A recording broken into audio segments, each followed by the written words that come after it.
Good morning and welcome. Now, it will be about 3 years, exactly 3 years tomorrow, since the Kenya Defense Forces walked, or rather, stormed into Somalia to secure that country from what had gone on for a long time in terms of terrorism and the insecurity that had affected the country, our country that is. Operation Nchi is now celebrated as one of the biggest achievements of the Kenya Defense Forces and has been chronicled in a book that is due to be released tomorrow. Tomorrow also marking what is called the Kenya KDF Day, which will be marked in a ceremony in this country. And so this morning we have the privilege of having the authors of the book called Operation Nchi, the official account released by the KDF. And I'm joined in the studio by Colonel Pius Migwi and Lieutenant Colonel Charles Imbuakha, who are the authors and researchers of this book that has been released by the KDF. Karibuni, officers. Thank you. You have come here to terrify us with your fatigues. All right, yeah. So let's talk about this book. What sort of inspired the documentation of the Operation Nchi into a book? And is this the first one? Yes, Colonel. When we entered into Somalia, it was the first time that KDF had engaged in such a campaign. In the past, you will recall that our engagement had been in the Shifter campaign, which was not documented. And also, KDF has been mostly involved in peacekeeping operations, as you are aware, throughout the world. So this was the first one that we felt, and our CDF felt that needed to be documented so that it becomes... CDF means? The Chief of Defense Forces. Chief of Defense Forces. So that it can be used for posterity. Also in the military tradition, wherever there is a war, the military documents the events of the war on a daily basis in what we call a war diary. This captures an event today, what happened today. Troops X went where, they met something, they were attacked, and these are documented.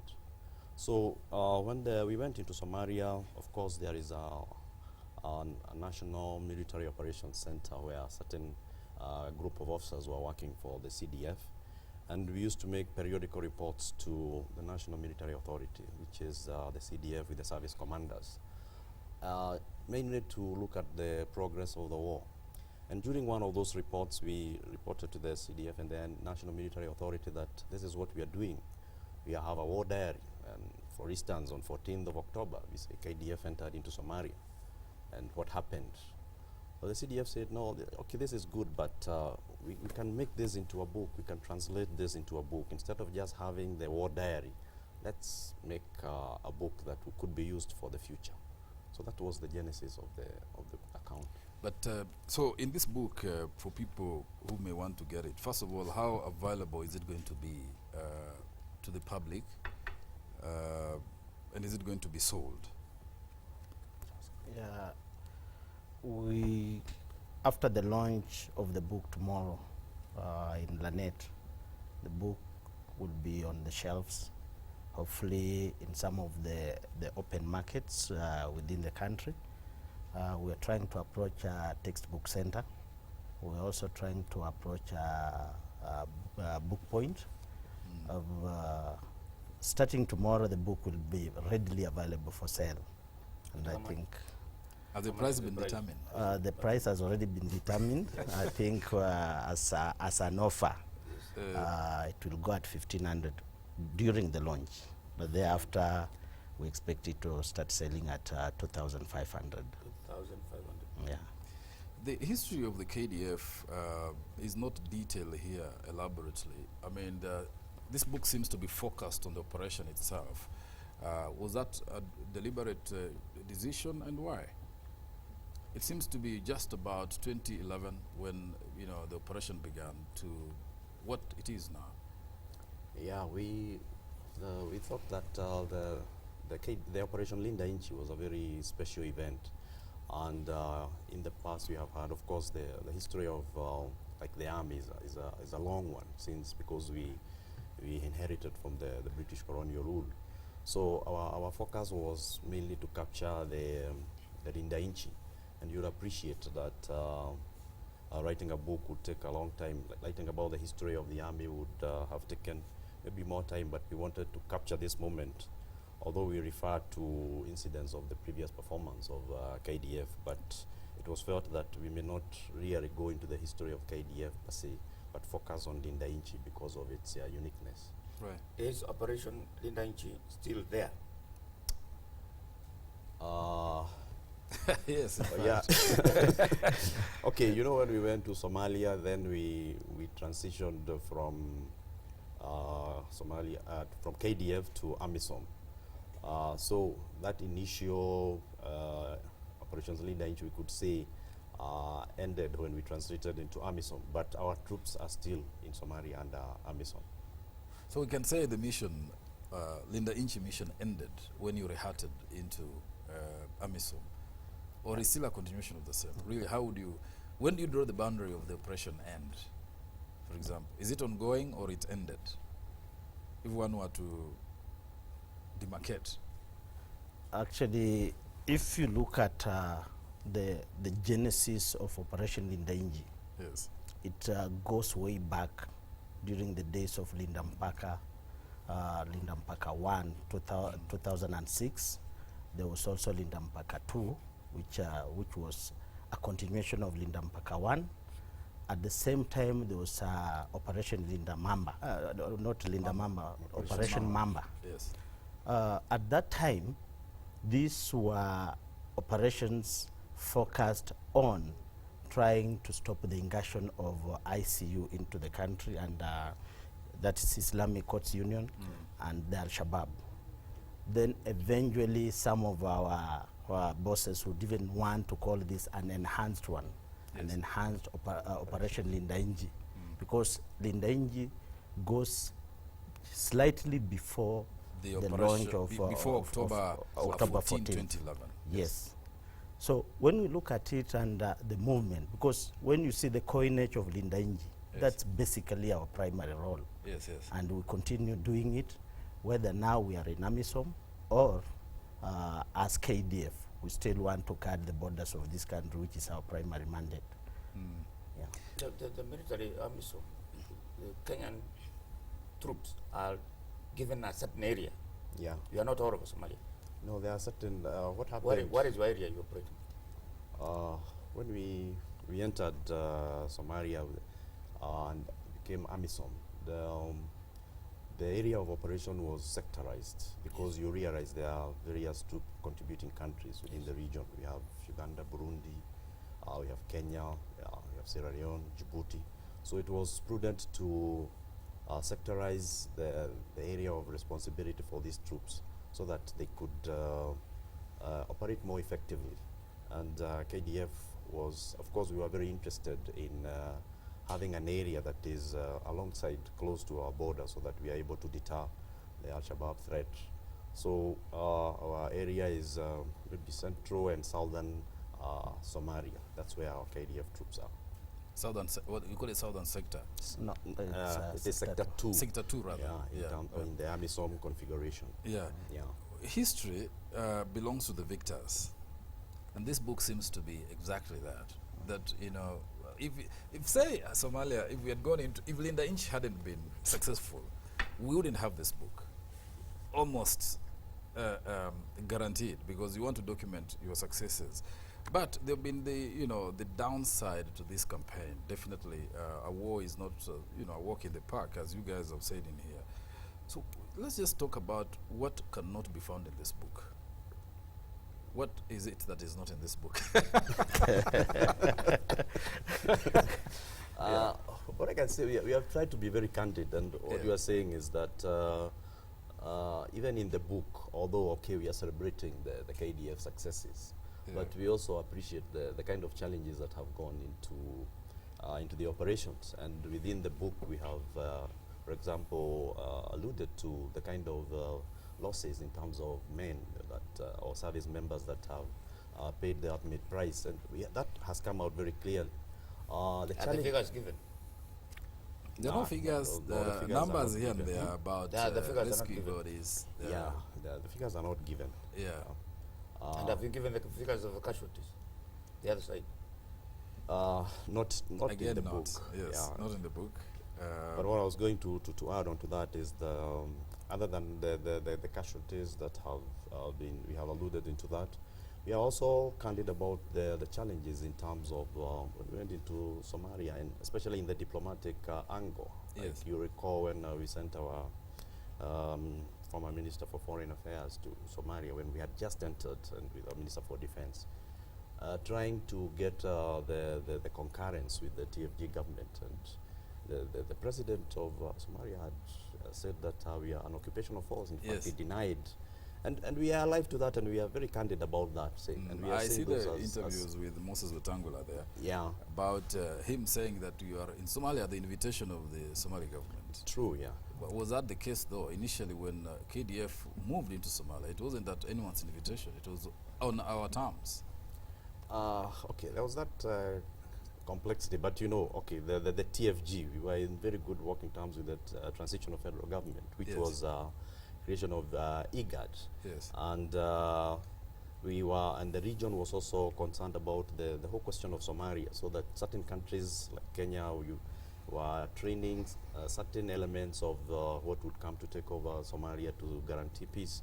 So we were training people to go and Somalis for that matter. Yeah. So there was that agreement. It was not, and they were to go and prosecute the war to liberate their own country, and Kenya to support it.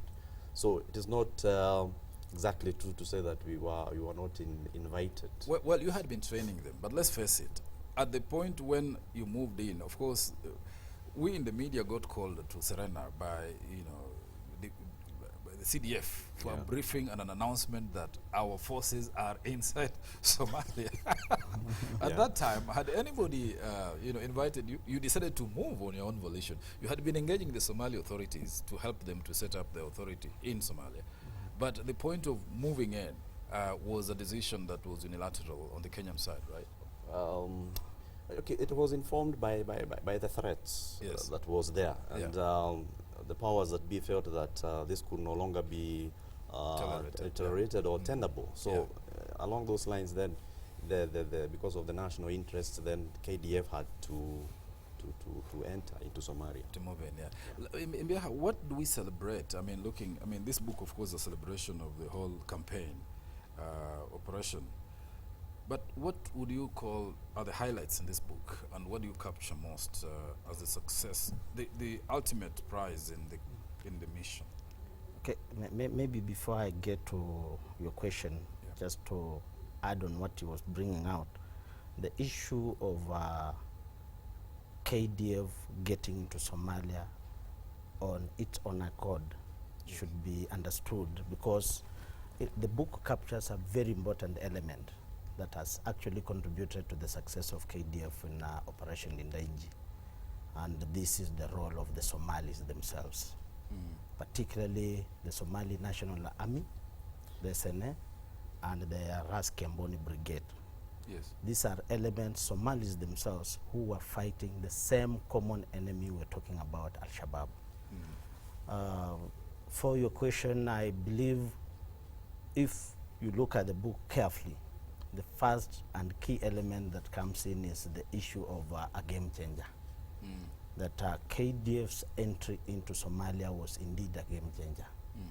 When we went to AU to conduct some interviews with the experts, the AU commissioners, most of them contend that it is actually a game changer because KDF brought in a force multiplier.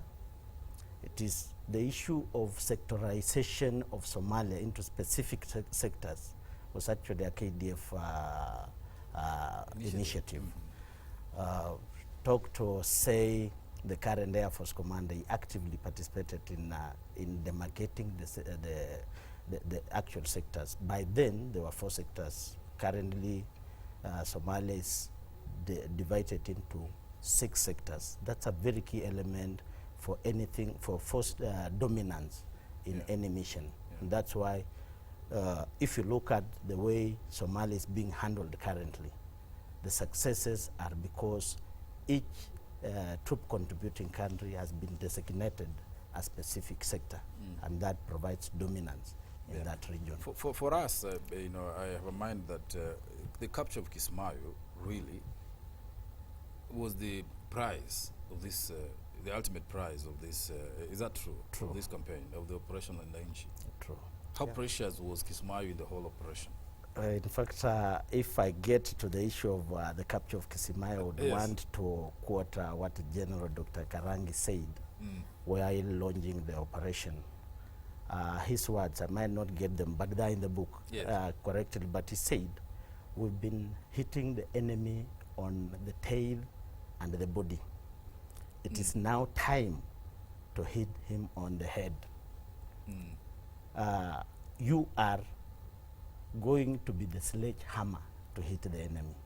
So this time they were not supposed to hit the tail, to hit the body, but hit the head directly using a hammer, and not any other hammer other than a sledgehammer. So you put all your resources on getting the head. We pulled all the resources to hit the head because Kismaayo was the center of gravity of Al-Shabaab. If you capture the center of gravity, then you'd have done away with the enemy, and that actually happened. Yeah. Talk about the operation itself, because it's detailed elaborately here of how much you deployed, how many troops you moved in of the Navy, and what armaments. This seems to have been an overkill for some guys who are faceless and hiding around, you know, in houses, among communities. You really use a sledgehammer to kill a mosquito. Yeah, how intricate was that? Yeah, I think you have to appreciate like you are saying, the threat posed by Al-Shabaab, and you are calling it rightly so the faceless enemy.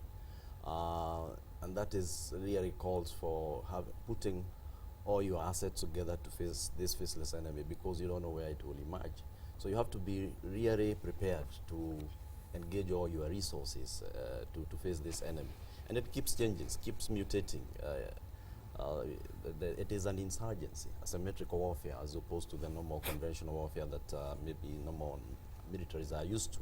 So, and that tells you even now the time that it has taken. We are still facing these threats. So it behoves upon us to keep up with the new challenges that the enemy keeps metamorphosizing into. What was the strength of our deployment? I'm keen to hear the facts and statistics, because I think they're elaborated here. Normally, you're very, conservative on figures and details. Okay, but I find them here. So, for the public to understand, what was the level of deployment there? I see you had choppers, you had, sea. Aerial attacks. Yeah. Yeah, you know, when we got into AMISOM, and there are certain troop levels, and that was also another achievement in terms of the sectorization. Yeah. You look at a sector and say this sector should be manned by so many troops or so many personnel, and because of the area of responsibility, so each country was accorded certain troops. I think when we were entering, the AMISOM troops were about 10,000 confined within Mogadishu. But when we entered the AU negotiations with the UN, the troop levels were raised to 17,000, I think 731. And within this 17,000, then they were to be allocated to the troop contributing countries. And our contribution as KDF, I think, was about 4,464 troops. Yeah. And of course now, we need to use our assets other than what we have, the air assets, to air surveillance and taking out the targets, the marine assets, of course, to patrol the sea, to ensure that the threats from the sea are also contained. So, yeah, that's the kind of deployment we had. Considering that Al-Shabaab is, as you say, kind of a guerrilla thing. Yeah. When you took Kismaayo, what was the extent of collateral damage? In Kismaayo? Or generally? Generally, what we find is, we said it's an insurgency. So sometimes it's conventional warfare where you come face to face, and when because of what Bakari here alluded to. They may not want to face the KDF face to face because of the firepower that we have. So it was not uncommon sometimes to go and find certain towns deserted when KDF was going there. But KDF also tried very much in conducting their attacks to minimize collateral damage. This was achieved through the proper intelligence that KDF could get. And so the collateral damage was at a very bare minimum, and also in adhering to the rules of engagement in war. Which, in that whole campaign, which would you say were sort of the real pitched battles that KDF fought with Al-Shabaab? Because, I mean, guerrilla guys who really are not even uniformed, although they were armed and dangerously so.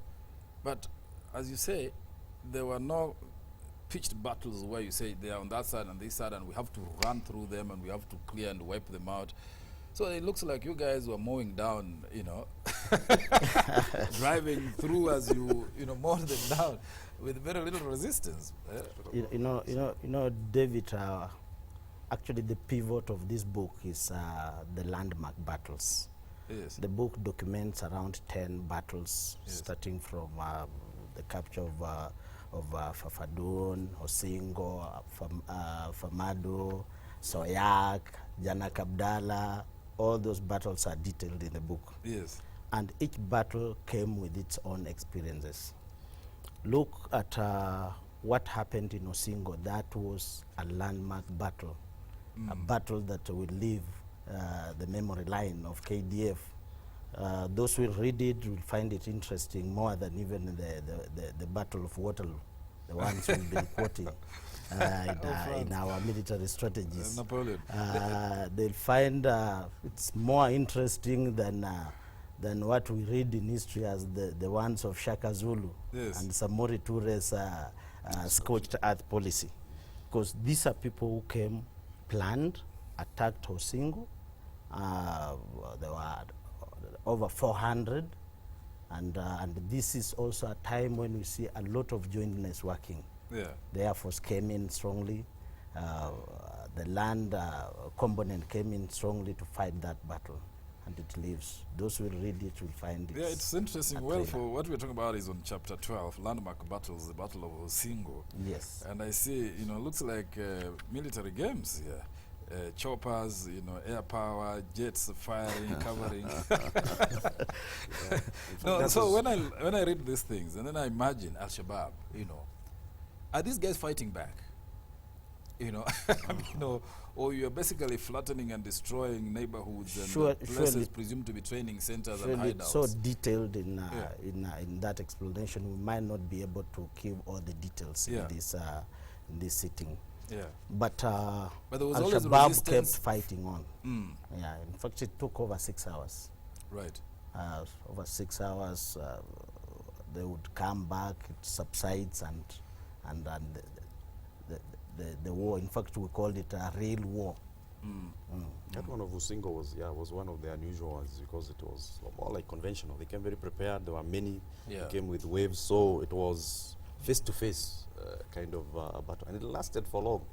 In fact, they had come pre-prepared, and they had even come with the media to record the annihilation of this particular combat team. They of had called it the KDF. mother of all battles. Yes, it was.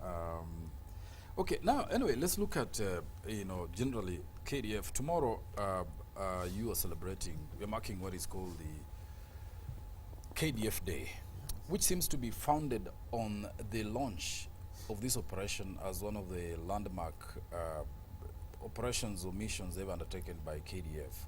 What is expected? Is this going to be, this is the second time you're celebrating it. What is the whole idea? It's the third time.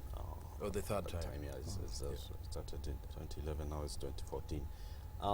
Okay, KDF, I think their operations Linda Nchi forms a very important aspect because it is where the date it is set of 14th October on our entry. So it will be maybe to reflect on that day. Remember our foreign heroes.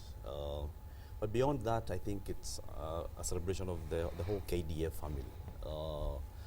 There are people, of course, who are in the front, those who pay the ultimate price, but behind the enemy lines in the peacetime locations, in wherever KDF is, Yes. our families have been supporting our troops. So it is not just about Nchi. Nchi, of course, may be the genesis of the thing, but we are at the wider level celebrating the KDF family and all those people who work in the KDF, even maybe to a greater extent. Okay, you will realize that it's not a national day, it's Yes. a KDF day that seeks to celebrate the KDF, both family, uniformed families, and to remember and reflect on the day of entry into Somalia. Can you say that your sector 2 is completely liberated? So I'm asking this because there is a story in today's press Yeah. where some Kenyans were abducted, kidnapped, Yeah. their vehicles, and Yeah. up to now they're in a little town, which you understand we are going to liberate. Yeah. I can't remember the name. Jilib. Jilib. They keep hiding in Jilib. Yeah, so I think that underscores the nature of conflict that we are facing, what we call the insurgency and the changing of the enemy, so that it keeps coming up, it keeps metamorphosizing. Yeah? The enemy melts into the population. So we have KDF, of course, the areas we have covered. We have attempted to make what we call pacification in terms of getting these areas under the administration of the Somalis themselves, the elders and things like that. But of course, we face a challenge because this enemy keeps coming up, attacking the villagers, and so we cannot say that these incidents cannot occur. They keep occurring because of the nature of the enemy. But it has, of course, greatly improved. But these are incidents that we have seen. Which leads us, gentlemen, to the whole argument that people have said KDF should come back, should leave Somalia and come back and guard our country, because the more we've been sunk into Somalia, the more incidents of terrorism and attacks have multiplied on our own soil. Would we say, isn't this a rational demand or view held by people in this country? Yeah, there are those arguments, but okay, you will recall that the terrorism incidents in Kenya started with like the 1998 one, very, very formidable, which traces its roots, the cells were traced to Somalia. The Kikambala incident in Mombasa and the attempt to shoot down the Israeli airliner. Yeah. Those were incidents that were done even before KDF was not in Somalia those years. So the argument that KDF should withdraw from Somalia so that we minimize the terrorist attacks may not really hold. The other thing I would want to say is that KDF, like we have said, rehatted into AMISOM. And Yes. AMISOM, by negotiations, works under the UN, and the UN, because the UN has the mandate of international peace and security. Yeah. And there are certain procedures, international obligations that UN forces are given, maybe a mandate of 6 months, then it is reviewed depending on the Security Council. And we find ourselves in this kind of situation. So that But of course, we have discretion to say we have served enough, we want to get back to depoliticize the operation. Seeing as, when we went in, we were alone, we rehatted under AMISOM. yeah. AMISOM and the UN and the AU may want to continue. We may say we have done our bit, we've restored order in Somalia, we want now to come back and guard, so that perhaps that will end. The argument is that will then end the perception that Kenya is in Somalia, Al-Shabaab are fighting back because our troops are in Somalia. This doesn't make sense in military circles, isn't it? It definitely doesn't. Want to say something? Again, based on the background he has given of 1998, Yes. the big question Kenyans should be asking is, would our moving back home Yes. stop the Al-Shabaab Exactly. menace? Yeah. And remember, one of the ideologies of the terrorist elements is creating a caliphate. Yes. And actually, for Al-Shabaab, they wanted to create a caliphate as far as Central African Republic. would this stop the ideology, our coming back? We should also be looking at what took us to Somalia. The book documents the role Kenyans played at a time when the Kenyan shilling was almost exchanging at 105 in October because of the attacks on the tourism industry and trade. Yeah. Things have stabilized, and sometimes what we still see is what I would also quote from General Karangi's onwards, the kicks of a dying horse. That we'll expect Al-Shabaab momentarily to come up and do a few things like they're doing about kidnappings and the rest. But the question again is, Kenya believing in the spirit of multilateralism and decides again to rehab and join the bigger force of AMISOM. What are the dynamics? The dynamics Migwi has just explained, if we have to pull out of Somalia. But is our soldiers doing anything? Or they are just, if they've liberated or made it out, are they busy? In Are fact, they doing that's the anything? question. Yeah, of course they are busy What are because they doing? you know, they are it's not a holiday camp, because this enemy, okay, you go into a town, okay, you fight, you defeat them, but they melt into the population. Yes. They go and reorganize themselves, and there has been constant attacks, they probe. So our soldiers have to keep patrolling the areas they have captured. They have to keep pacifying them, because if they don't do that, then the Al-Shabaab will come and regain the ground. And you see, without the ground, that's why our troops are there, to regain the ground and degrade the enemy and make sure that they are not able to conduct their economic activities, so that they can maybe generate revenue, buy arms and things like that. So they are very busy. Are there any constant, regular or rare attacks in Kismaayo, or is calm?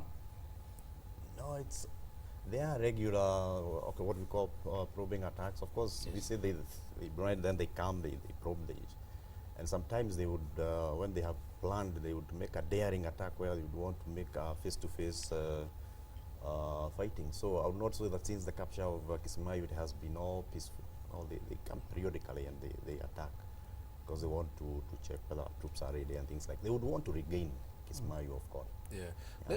How much, I mean, obviously part of the mission was to liquidate the threat of Al-Shabaab, but also assist the Somali authorities to establish control over their own territory.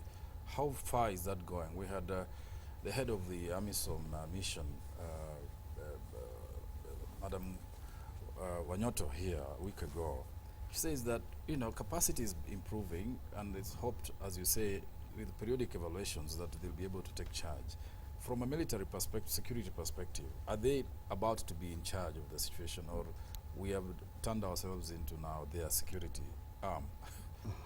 I think you must appreciate the where Somalia is coming from. You're talking about a state that 20 years down the line, there was a failed state. There were no institutions. So we are trying to rebuild almost from nothing. So it will take a great deal of time to establish those institutions, so that they are able to take charge of themselves.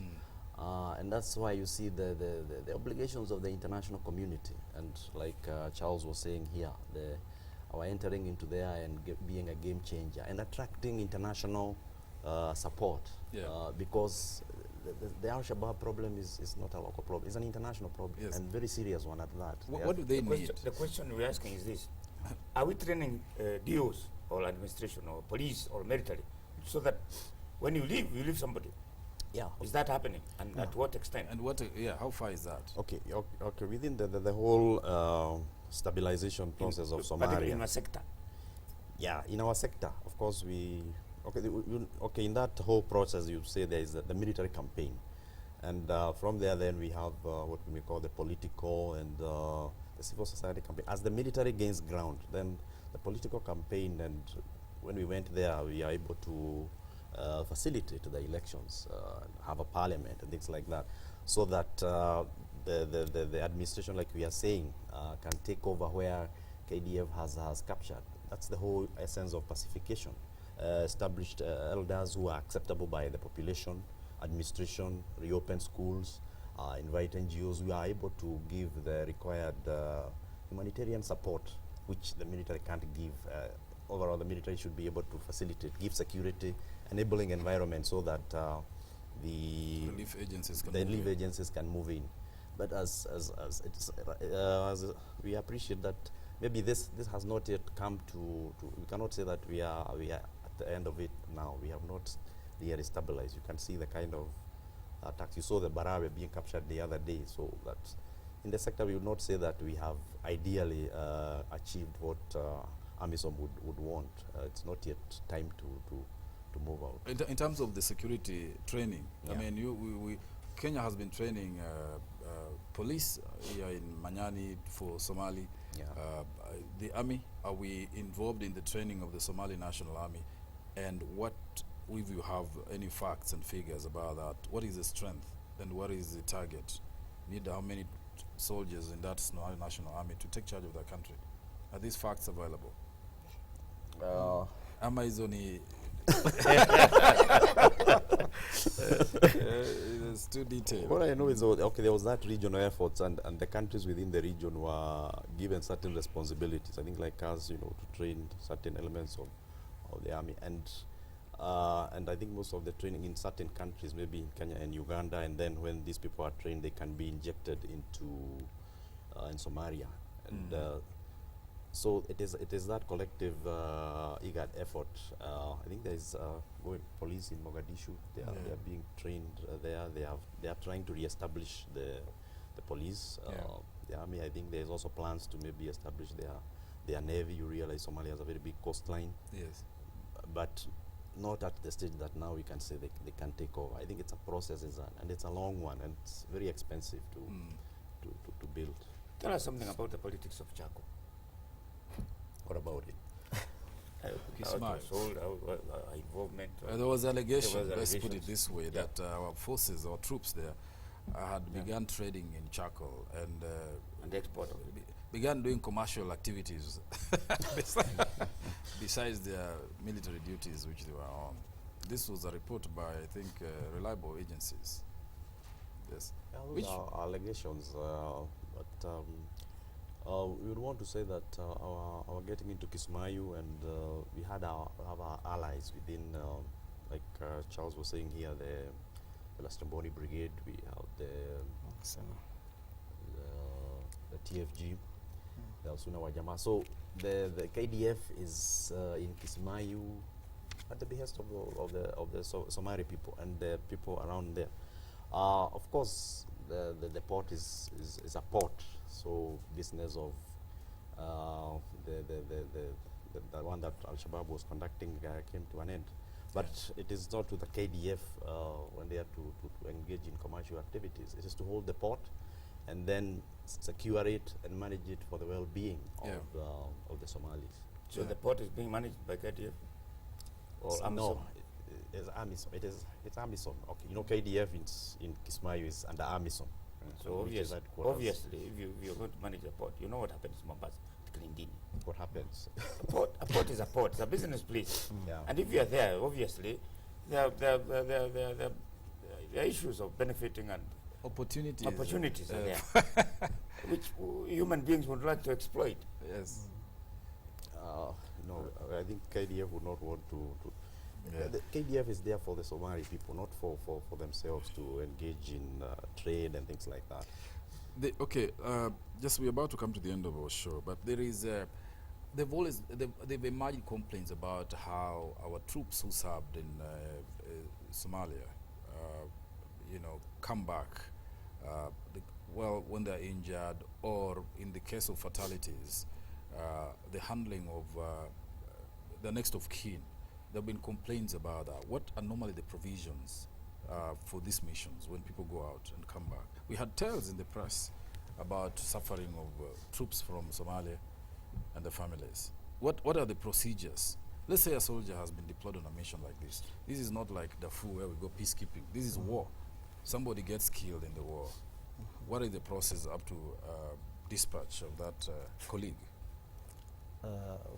First of all, as KDF family, we want to condole with those who lost their loved ones, those whose families got injured during the operation. And as a system, we have specific ways of handling such issues. Even before the operation is launched, the soldiers who participate in the operation go well aware about the compensation process. The UN has its own way of handling it. The AMISOM have its own way of handling it. KDF has its own way of handling that. Those families that had suffered such atrocities in Somalia or during the operation were compensated, and I think that was even made clear. Some of those who received their checks, it was made even public. The press came. But it takes some time. The thing is, for those who have complaints, and I've seen some text here about delayed compensation or something that is not clearly satisfactory.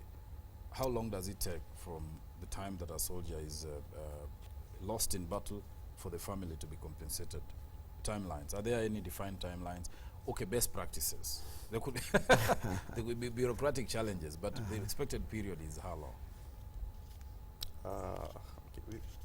Okay, you appreciate the compensation, the bureaucracy you were saying about. You have to have boards of inquiry done to establish the circumstances under which certain members of KDF paid the ultimate price. So this takes time, and if it also is under AMISOM, all these things have to be prepared from the lowest level all the way to, in fact, to maybe Mogadishu, and then to the AU, and then to UN. So it may take some time, but if there are no complications and the facts are there, the KDF tries to expedite these things very as fast as they can, so that the families get relief. All right, the book is out here. It's what we're talking about. The KDF official account of Operation Nchi is now documented in this book. It's going to be launched tomorrow when KDF marks what is called KDF Day, which coincides with the launch of that operation into Somalia exactly 3 years ago on October 14. The celebrations are happening at Lanet. Lanet, it's a military event and KDF family affair. But presided over by the Commander-in-Chief. And it will be presided over by the Commander-in-Chief. For us, civilians, you and I, you're advised to get a copy of this book. It has details of the operation, what happened, the battles that were fought there, the takeover of Kismaayo, among other details, and why we went into Somalia, and the questions which have been occupying the public on when and why, when we come back, and why we went to Somalia. They're all in this book for your interest. But the question comes in here, people are still asking, where do I get that book? That's a must read. I can see people calling him Malindi, somebody from Eldoret also asking about the book. You said for the clarity of those who are not with us, what is the... You're saying maybe after tomorrow. Textbook Center, you said? Textbook Center, Book Point. Kenya Literature Bureau, the publisher. Yes. Yes. So it's expected to be in the bookshops near you in due course after it's launched tomorrow. During the KDF Day celebrations. I want to thank you, both of you gentlemen. They are the authors of this book, among others. Colonel Pius Migwi and Lieutenant Colonel Charles Imbuakha, who are joining us this morning to talk about Operation Nchi and the book that has just come out. Thank you, gentlemen, for coming. I hope that the CDF is not too unhappy with us for asking I believe so. that are not. And the CDF is not the CDF we know. No, it's not the Constituent Development Fund. That is the Chief of Defense Forces, General Dr. Waweru Karangi. Thank you for having the gentleman come to us. We hope we'll have you one day to come and share with us these philosophies of militarism and so on. But thank you for coming, gentlemen. And thank you for watching Power Breakfast.